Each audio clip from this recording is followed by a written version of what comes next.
Let us hope that Mr. Potter will always be around to save the day.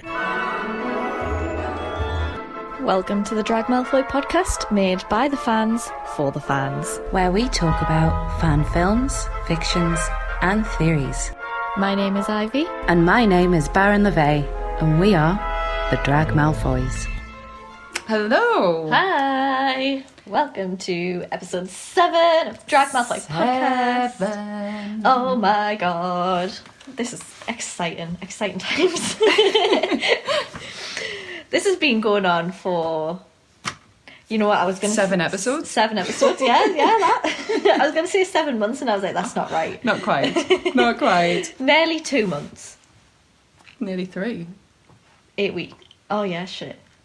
Doesn't matter. Ignore me. Maths is not my strong point, as we can tell. 3.5, in fact. 3.5. Oh my god. It's every 2 weeks, so yeah. Yes. 3.5 months. Jesus.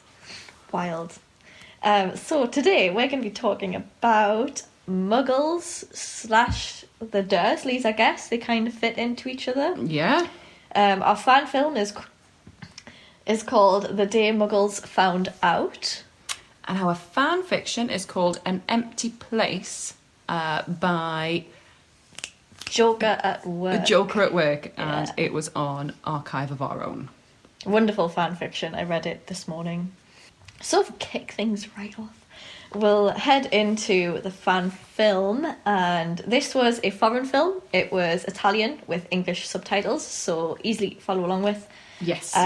What is it with these Italian films? And they're actually really, really good. They are really good. We had Voldemort, Origins yeah. of the Air, that was Italian. And I wish they'd done it like this, in that it was just subtitled. Yeah, yeah. Definitely. As much of it was an amazing film, them English dubs was not the one. No, not at all. But yeah, this subtitled film was fantastic. Really, really well done. I don't know if they had a budget. They must have done, because that CGI was... It was really good, yeah. Sick. We should probably do content warnings for this. Yes, there is... Recreational drug use in the fan film. Mm-hmm. And self-harm in the fan fiction. Yep, that is... Not a huge amount, and we won't discuss either of those in depth. No. So, we start off in the fan film with a close-up of a guy taking a picture on a Polaroid camera, and originally I thought it was going to be one of those moments where it starts in the future and then goes back in time to the start of the film. Yeah, I thought that as well. Because like, Polaroid picture, what's he taking a photo of? Yeah. Turns out, no, it's the picture, when it develops, it moves. Mm-hmm. So this person is a wizard. They've charmed... It's like a charmed Polaroid camera. Yeah. And also, I need to add, it's a very handsome Italian man. It is a very handsome Italian man, yeah. Very tanned. Very Italian. So it does seem like a skilled thing to do. It kind of reminds us of a bit of Arthur Weasley vibes with the flying car. Yeah. They've like charmed a Muggle item to do a magical thing. Yeah. Which is cute. And he admires his little photo. He's like smiling at it like, Geet proud. Geet proud. So Geet, for those of you who don't live in Newcastle, means very much. Very. He was very much proud of his work. And so he admires his photo, and then he eats a jelly bean. I love this little... Yes. These little nods is so adorable. His little jelly bean, and like makes a little face, and he's like, Puh. Spits it out. He's like, no, don't know what flavour that is. It's like gross. Look, probably rotten egg or something. Yeah. And then he takes another photo, and then the flash of the photo kind of cuts us to another scene of him walking home, and kind of maybe lives in a small town, villagey kind of thing. Get that feel to it, where it's little cobbled streets, very close-knit houses. Yes. White villas with the typical Italian what you style. what you would expect from a small Italian town. Yes. Yeah. And he trips he trips up, but as he just goes to trip, he apparates. Yes. And then the camera pans around the corner, and then he trips, and then he appears again, but he's still tripping. Yeah. And I'm thinking, that's really funny. Like, do you think Yeah. he did that to save himself the embarrassment? Probably. Probably. All those times that you trip up in public. Yeah. And you're like, oh, Did anyone actually did anyone see me? that? Yeah. He And could, someone's behind you, like, sniggering. or when you walk into a lamppost. I mean, I've never done that. I've nearly walked into a lamppost before. My mother walked into a column once and split her head open because she was looking for me. I was talking to one of my friends who were walking home from school, and I had my neck kind of craned round to talk because she was just behind us, and I turned my head around and the lamppost was right in front of my nose, and I was like, that was a save. Ouch. Imagine if I actually walked into it, that would have been hilarious. But Your nose wouldn't be as pretty as it is right now. oh yeah, so I wrote here the houses kind of are like the ones that you see when you watch A Place in the Sun. No, legit. Or like legit, yeah. Right? It is actually like that, yeah. If any of you watch really shit daytime TV, like Home and Away or like A Place in the Sun, Yeah. that's what the houses look like. Yeah. And it's like, oh, Picturesque. very picturesque, yeah. Flowers, like flower boxes on the windows, and like Yes. there's like washing lines between two loads of houses, like above the streets. Little It's balconies and Yeah. like the roof is like full on like tanned tiles. And Yeah. it's very beautiful. Like, yeah, it's stunning. Also, yeah, I did note that he apparated without using his wand. He did, yes. So very skilled Mm-hmm. wizard, I would say, because I'm sure it's doable, but it's like most witches and wizards use their wand. Yeah. And he gets home and he looks in the mirror, and his reflection starts talking to him. Yeah. Says he looks like shit, basically. Yeah, it's like, you look like shit. He's like, you're not going to like what you see in there, or you're not going to like what you find inside. And then it's sort of it's very threatening. Yeah. And then suddenly the reflection appears in a pan. Yeah. And goes, lol joke, it was a mess, haha. Yeah. And it's a very messy house. It is. It's very messy, and apparently it smells. Yes. Wouldn't surprise us. The camera then cuts to the living room where we see a second person, Second attractive young Italian man. Yeah, assuming he's roommate or partner. We're not Maybe. going to judge here. I think he's smoking weed. Yeah, it looks, yeah. Well, he talks about how this, and I quote, Muggle stuff isn't very good. Yes. And he's definitely smoking something. So that's And an assumption. The suggestion that the house smells Yes. suggests to be that it's probably some sort of weed, cannabis style drug. Yeah. He looks a bit high. Yeah. So then he says that, and then he says, "Oh, it doesn't do it for me." And then he grabs a little potion bottle and starts mixing things together. Mm-hmm. And Yes, then I liked this. It's such a cute little, like, they have little bits here and there, which is really, really cute.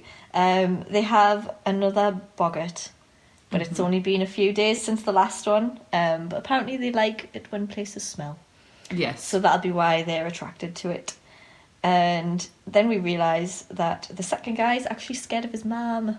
Yes. Which is like... It's cute. It's a little bit sad, a little bit cute. And then he starts to diss her. He's like, this fucking bitch. Yeah. Like, I hope the dragon pox get her. And then Yeah. his mouth gets tied shut. Yes, his mouth is like suddenly not a mouth anymore. Yeah, it's like his lips go in. It's just, and he's like, his mum put hex on him, so whenever he badmouths her, his lips go away. Yeah. Which is like, that's Hilarious. such a man You thing would, to do, yeah. isn't it? But she put hex on him like ages ago, but he still hasn't managed to lift it. Mm-hmm. So he should have really learnt his lesson by now. Yes. To not... Bad mouth his mother. Yeah, exactly. The first guy that we met, we don't know any names. It's all kind of OC characters. Mm-hmm. He takes the piss a bit before Yeah, finally... he says, say please, and this guy's going, He's like, per favore. Per favore. Brilliant. And then he finally does his friend some good and gets rid of it. So then the second guy then opens a little brass cauldron and smells it. And then there's a little speech thing. It's like, is it a new recipe? We'll try it on ourselves today, but better than that muggle crap. Yeah. So essentially we assume that it's some form of wizarding drug. And then it cuts to them dipping their wands in and then placing some of it on their skin. And the first guy is like, is it meant to be doing anything? And looks over, but the second guy's disappeared somewhere. Not sure where. If he actually did disappear, or yeah, not a clue. That is true. And then it seems that the first guy has now been transported to outside with the chair. So he's like in the chair. And he's got his Polaroid camera back. He has, yes. Not too sure if this is a hallucination or not, but I guess we'll find out. And then it cuts and we're in the same spot as where he was at the start of the film. And again, he takes a photo, a little Polaroid camera, develops it and looks at it, and it's this really dodgy looking guy following a woman, seeming probably criminal activity's going to go down. Yeah, he's got the typical like hoodie above his like on his head, and he's like covering his face, and he's like walking shifty. He's like looking around, like he's going to steal some shit. And then this first guy, the wizard, follows him, and he's like, "Oh no, what's going on?" It's like one of those like panic walks. Yes. And sees the man, and the woman is like on the floor, and it's all very like classic crime scene behind the corner. And the wizard gets his wand out and he starts choking this guy. Yeah. And lifts him off the floor. Lifts him off the floor, and he's like fully choking. Yeah. And then obviously this woman is like viewing everything. And you're like, oh, is this when Muggles found out? Is this how they do it? Mm-hmm. Until no, he goes and obliviates her. Yes, he does. And I don't know if the guy dies. I think he does. It looks like he does. It's implied. Yeah. But it's never like... Yeah. Yeah. But then suddenly we're back in the living room. And again, it begs the question, was this just a hallucination, or have they genuinely went somewhere? Mm-hmm. And they're like fighting crime like wizard bounty hunters. Yes. Like that's what they're doing with their time. They're like, yeah, let's just take this and it'll transport us to this place and then we'll go and fight some crime. Pow. Yes. Bosh. Yeah. I've never thought of it like that. That's just a random thought. So the first guy then goes and runs upstairs to throw up, but it's the most inconvenient place. Yeah, a bathroom. Like so many stairs. A spiral staircase. Yeah, when I feel like I'm going to throw up, I lie on the bathroom floor. Like, I don't, and like, all right, I go to the next room. I try and make sure I'm not fucking 3 floors away. Yeah. And like, I think when I'm like, I always hang around the sink. I'll have my arm on the sink and then my head on the sink. Cold sweats the lot, Oh, it's lovely. I apologise if anyone has a emetophobia. Oh, yes, sorry. Then he walks back down and then passes the cupboard with the boggart in, which then latch onto him and the cupboard opens. These 2 armed soldiers come running out, pointing guns at him. They have him backed against a wall until... conveniently the second guy comes back from wherever he's been and he's like, ridiculous. And now the soldiers have little squeaky chickens instead of guns, which is love that. Made me laugh. love the fact it could have been anything, but like the squeaky chicken was the one. It alerted my dog. Oh no. Yeah. Was the barking involved? No, she's just like looking for where it came from. She was like, where is it? Yeah. Where's the toy? And then they get kind of put back into the cupboard. And then the second guy mentions that he thought that the first guy was still scared of dancing broccoli. Yes, I didn't quite follow that, but I thought it was funny. I was like, okay. Like, now I understand why he didn't want to go and face the boggart when it's going to be his mum, whereas this first guy now has a fear of dancing broccoli, obviously. Which kind of begs the question, what changed? Yes, like, definitely. What was it that happened? Which I have my own little theory after the film ended. The film kind of ends with a security camera footage of the interaction that he has with the criminal and the woman, and then him running off. Yes. And that's it. And then I've got in big capital letters, they found out. Dun, dun, dun, dun. That is literally what I've written. But my little it actually theory, is. Yeah. Dun, dun, dun. My little theory is that maybe this happened after the thing with the man and the woman. If they found it on a security camera, then maybe between him leaving and then coming back to the house, maybe something like that happened. Maybe the security cameras found out and the government was like, oh shit. Oh, interesting, yeah. That's just a thought that I had. Because I was like, how can someone go from being afraid of dancing broccoli to soldiers pointing guns? Yeah. When the second guy doesn't even know about it. Yeah.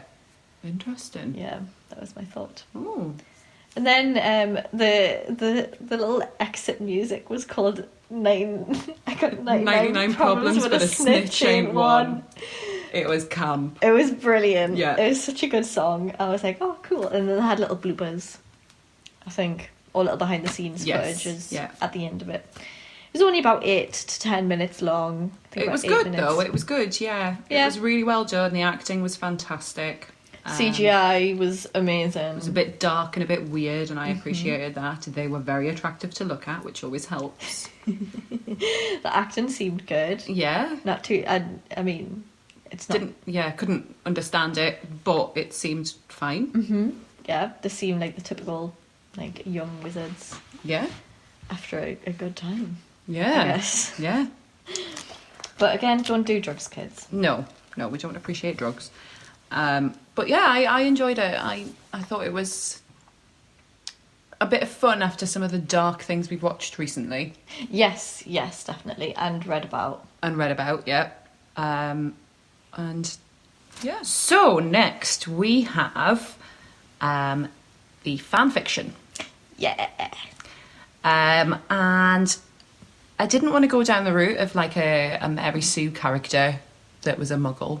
Yeah. Finding out about the wizarding world. So I thought that we could go down the Dursleys route with this.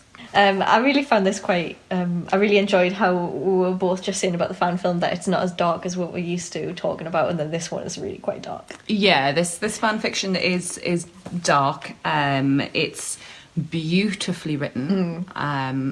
Makes me feel very sorry for Petunia. Yeah, folks, this is going to change your mind about Petunia Dursley, 100%. And it's going to make you hate Vernon even more. Yes, so this is An Empty Place by Joker at Work. So we start with Petunia's wedding to Vernon. Yes, we do. She's unhappy. She doesn't like the way she looks. She feels like she's lesser than Lily, because Lily's the pretty one, she's the magical one, she's the talented one. She's always got a one-up. Yes. We all know them kind of siblings. Oh, yes. I was literally talking earlier about my golden child cousin. It's literally like that. And I quote, "She drew a smile on her face as she raised her chin, knowing her own physical limitations. She kept her teeth covered. Horse-faced, with a long oval-shaped perimeter and nostrils apt to flare, she was the ugly one. The not-so-brilliant. She could also be the fat one, but that's what purging was for, wasn't it?" Vernon was smirking at her, his broad shoulders reassuringly solid beneath her hands. So she notices at this point that Vernon isn't actually looking at her. Yeah. He's looking behind her at Lily. She's really sad. So she thinks of herself as a consolation prize. I can just hear the heartbreak and... I mean, people don't care about the Dursleys, but but I do. I was really sad reading this. I was like, oh no. We're going to change your mind by the end of this, I promise. So end scene. So next, there's a knock at the door at the Dursleys' home. It happens to be Snape. So she lies and tells Vernon that it's an old neighbour of hers. He's not happy about the fact that she has a male guest showing up. What would people think? This is so very, like... Vernon's very traditional, isn't he? Yeah, well, it's the whole... They were a very normal family, thank you very much. Yes. So there's lots of pretense. They go to the parlour. She brings out refreshments, drinks and cookies, although Vernon specifically asked for cake and he scolds her for it. And Severus comments on the fact that Petunia is expecting too, clearly unaware of the fact... she's clearly unaware of the fact that Lily is also expecting. So when I quote, "I see you're also expecting," Snape intoned. Petunia felt a jolt inside at his words. Lily was there too, ready to one-up her in this one purview that she thought she would do well at. After all, at her basis, she was a woman capable of being a mother, but of course, amazing Lily would probably do this one even better. So it sounds to me like she didn't actually know. Yeah. And that Snape saying it was like, because there's also a mention of the fact that she hadn't spoken to her sister in 2 years. Yeah, there was that mention that once she got married to Vernon, that she kind of cut off all contact with that side of the family. So he then explains to her that he's on some serious business and uses magic to knock Vernon out. So Petunia's really angry at first, but then he explains that he can't discuss this with the uninitiated Muggle. He explains that there's a wizarding war and that Lily, James and the unborn baby may be in danger, and he asks if she would be willing to take the baby if anything were to happen to them, being that she is her only remaining blood relative. Mm-hmm. So there's a lot of like self-deprecation happening in her mind. Yeah. But he happens to use legilimency on her. Whether it's deliberate or accidental, I'm not sure. Yeah. I think at this point her mind is just so beaten down that her mind's probably so easy to read. Yeah, that's what I took from it. Yeah. That it probably wasn't deliberate, but he didn't shy away from it either. Yeah. And I have a quote. Snape internally cringed at her insecurities. They were a blatant reminder of his own, but hers were more cultivated. Likely a result of achieving so little, he mused. She seemed to spend all day indoors, keeping house and being a nobody, and worse, she thought she deserved it. Her whole self believed it, that she was less and therefore deserved to be nothing. A chameleon, so different to the enthusiast of old. He wondered at that. That's really sad. Yeah. You guys don't find that sad. Shame on you. Exactly, yeah, absolutely. So obviously Snape is seeing a lot of himself in Petunia, but he also remembers Petunia as a sorry. I've just looked down and seen a box for a ball gag on the floor. Oh yeah, it was in that bag. Well, no, when I was packing to move, when I was packing to move here, I had all of that. This is for TikTok, guys. Oh no, that's just made it sound even worse. It's not for TikTok. It was for a digital drag show. It was. And I bought this stuff and it arrived at my parents' house because I was still living with my parents at the time. And I was like, oh fuck, I can't throw this out because they'll notice it and then they'll be like, what the fuck have you been buying? Yeah. So I had to hide it in a bag and I was searching through that bag yesterday and that was at the top, so I just... It just took me by surprise. Just wasn't expecting to think about Petunia Dursley and then see a ball gag on the floor. Yeah. With a half-naked lady. Yes. Anyway, Severus disillusions himself and stands outside when she goes back inside because he's already heard Vernon say, who said you could see a man to the door, etc. We love toxic masculinity. Absolutely. So he watches through the window as Vernon becomes abusive and it reminds him of his own childhood. Another quote. Severus felt another bitter tug of recognition seeing his own mother's isolation in Petunia Dursley, feeling sorry in spite of himself. He had never considered her before, except in passing distaste. This day was too full of unpleasant realisation for his comfort, and Severus wished he could just go, but he faced the strange reluctance to move away before he saw this through. So he knew that something horrible was going to happen to Petunia, despite the fact that she was heavily pregnant. It pisses me off. So he does a lot of shouting at her about the house being a mess, and it wouldn't be a mess if you hadn't been entertaining guests all afternoon. 10 minutes with Snape. Yeah. How did you, why didn't you tell me that he was coming? And she's like, I didn't know. And he was like, you better not have. And she was like, why would I? Looking down at herself, she's like, why would I put myself at risk like that when I'm pregnant? Yeah. But he's towering over her and she's very upset, and then he demands breakfast or lunch or something. Something like that. End scene. So Petunia now has Dudley and Harry. Yes, we're a bit of a time skip, about a year or so. And she's struggling with life. She's not had time to mourn the death of her sister. Yeah. And looking after 2 children, as well as ensuring she pleased her husband, is taking its toll. I mean, that sounds like an impossible task in itself. Yeah, if you've read absolutely. Yeah. So there's some serious emotional abuse from Vernon, suggesting she's a bad mother, whilst she's attempting to get Harry to eat because he's being particularly fussy, whereas obviously Dudley isn't, and we see that. I mean, yeah. And quote, Dudley chose that moment to let out a long wail pierce the air. What sort of mother are you, abandoning her child to care for a foundling? How does your heart beat in that cold chest? Vernon was sneering as he spoke, the anger at her seeming neglect of his one and only son looming over her. Leave that rubbish and get him. Vernon grabbed Petunia by her upper arm, a place unlikely to bruise, and steered her in the direction of the nursery. The abandonment of Harry in this first instance set the precedent for the rest of his stay with the Dursleys.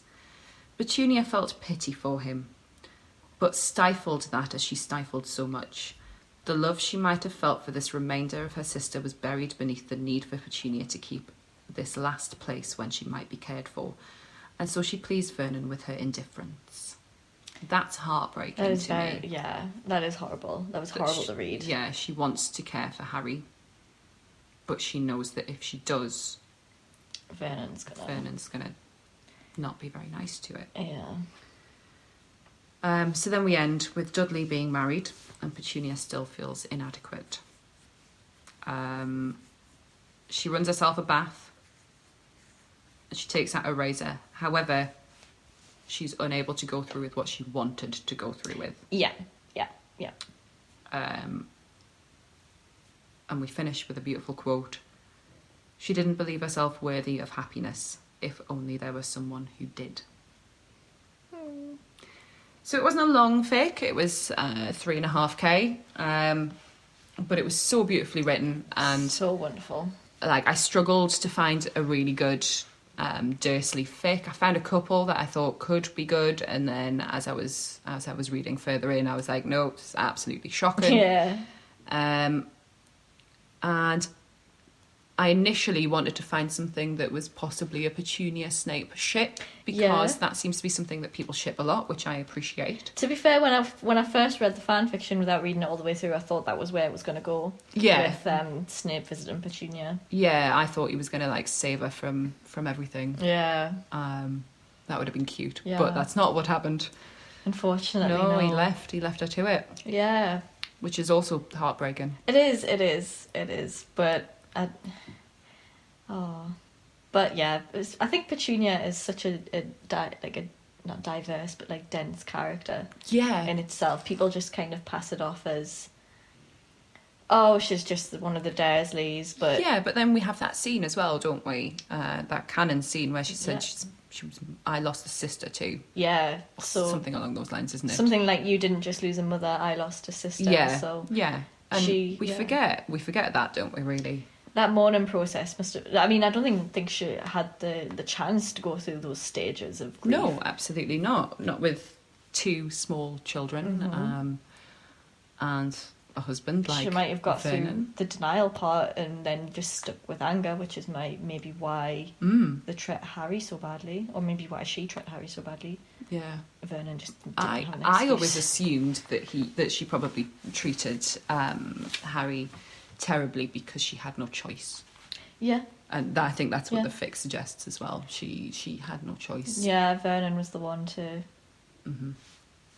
pass him off. And realistically, we know that they were obsessed with the way that they came across to other people. So, especially living on a little street like Privet Drive. Yeah, yeah, they needed to keep up the pretenses, and that's exactly what they did. Mm-hmm.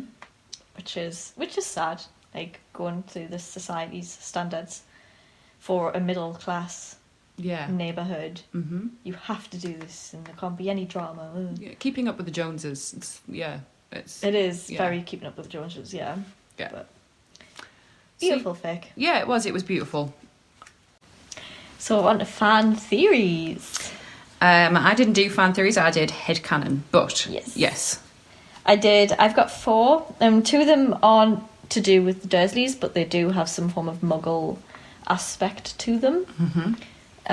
So I have, my first one is when Rita Skeeter got banished from the Wizarding World, she became a Muggle author and wrote a complete 7-part book about a young boy wizard whose family were killed, and he goes up against a dark wizard. Oh. So in theory, Rita Skeeter is the she who must not be named. Yes, interesting. I think I subscribe to that. I like that theory, yeah, because I think especially with Rita being a bit of a dickhead character, Yeah, there was no consideration for anyone but her own work. Yeah. That does tie in nicely, yeah. It does, absolutely. Wizards are real. My first one, I'm going to go with the shorter one first, because I've got a really long one, but I'm going to go with the shorter one first. So, my headcanon. Petunia Dursley had to arrange the funeral for Lily and James. Oh. She made sure that they were buried in Godric's Hollow. The funeral was full of wizards, which made Petunia uncomfortable because her husband and son didn't come, and she was holding Harry. Remus came and asked to hold Harry, and remembering him as one of James's friends, she would not allow him to touch Harry. Although she would never admit it, Petunia didn't want Harry to be part of a world that had taken her sister away from her. Oh, that's really heartbreaking. But it's very cute, isn't it? I can imagine that being canon. Yeah, absolutely. Like, she would not. Yeah, it's kind of similar to the theory that a lot of wizards maybe left the Wizarding World after the Second Wizarding War. Yeah. Because they didn't want that life for their kids, or they didn't want that, like, anxiety of sending them off to a place where their peers got killed. Yeah, absolutely. Yeah. I just thought it was a nice one to note. Yes, definitely. And I really enjoy that one. It's heartbreaking. I was like, oh, that just... my heart went yeet. Yeet. I have a second one about the books. Mm-hmm. Professor McGonagall wrote the books. And she was like, the story of her world needed to be told. So she went and wrote the books, went into a Muggle town, thrust the books into a woman's hands and went, publish these, you'll make a lot of money, and then walked off. I actually really like that. I like that one. Yeah. I'm good. That one, I'm more of a fan of that one than I am with the Rita Skeeter one. Yes, me too. Because I'm like, fuck her, fuck nah. Because don't we have this theory anyway that, like, within the Wizarding World, it doesn't really matter about your identity, sexuality, or anything like that, as long as you... Like, the only thing that the purebloods cared about was getting together with another pureblood, so... Yeah. Like, that's what I think, anyway. Yeah. And obviously that person that McGonagall thrust the books into just so happened to be... A turf. A turf. A little bitch. Yeah, I like that one. I prefer that one. But yeah, because everyone always goes, oh, Dobby wrote the books, or like this one, and I'm like, no, I think Professor McGonagall, being the bad bitch that she is, the bad bitch in a good way, wrote the books and was like, just make the money, just hear this story out. It's such a wild ride, guys. You've gotta read it. My next one is a long and heartbreaking, but kind of soft. Oh, it's very long. It is long. So, here we go. I'm ready for this journey. The summer of his 15th birthday, Dudley Dursley is woken up almost every night by cries of, "Don't kill Cedric, please, don't kill Cedric," coming from his cousin's room. Well, that's just heartbreaking from the get-go. Well, shit. He taunts his cousin about it, of course, because that's just what he does, but sometimes the cries still echo in his head, and he wonders about this Cedric. 2 years later, his parents and him are forced out of their house because some bad wizard is after his cousin. He doesn't understand what it all really means, but for the first time he understands the seriousness of that world his cousin is a part of. And once again, those cries of "Don't kill Cedric" fill his head. He doesn't see his cousin for 2 years after that. But whenever he passes a group of funny-looking people wearing robes on the street, he tries to catch bits of the conversation, waiting to hear something about Harry. He doesn't know much about his cousin, but what he does know is that he's some kind of celebrity in the wizarding world. He doesn't learn much except that there was a war and Harry played a role putting an end to it. One day, he works up the courage to ask a group of those people if they know where to find Harry Potter. Some old wizard tells him that Harry Potter has been known to be staying at his godfather's old house at 12 Grimmauld Place. On Harry's 19th birthday, Dudley sends him a card. It doesn't say much, just happy birthday, Dudley. Then a few months later, on Halloween night, Dudley has drunk one too many glasses of wine and decides that he's going to pay a visit. Oh. When he gets there, of course, he can't find number 12. So he just stands in the street and cries out Harry's name until Harry hears him. Harry's alone and half drunk a glass of something that looks like whiskey. What are you doing here, Dudley? He asks. He sounds tired. I'm not sure. How have you been? They stay up all night talking. It's awkward at first, but there's something comforting about talking to someone you know next to nothing about, and they end up getting a lot off their chests. Dudley tells Harry about the fight he got into with his parents and how they cut him off as a result, and how he has to work a job as a cashier to pay his rent. Harry tells him a bit about what's happening in the wizarding world in the last few years, and Dudley suddenly has a lot of respect and admiration for his cousin. At some point, Dudley asks to know about that Cedric bloke Harry used to talk about in his sleep. And Harry tells him about how Cedric died. Dudley thinks how unfair it is to die this young and to die as a spare. Oh. The next morning, Dudley shakes Harry's hand before leaving. He even gives him a little smile. They decide to make this a monthly thing where they get together and talk about what's happening in their respective worlds. 7 years later, Dudley is married and his wife is pregnant with a boy.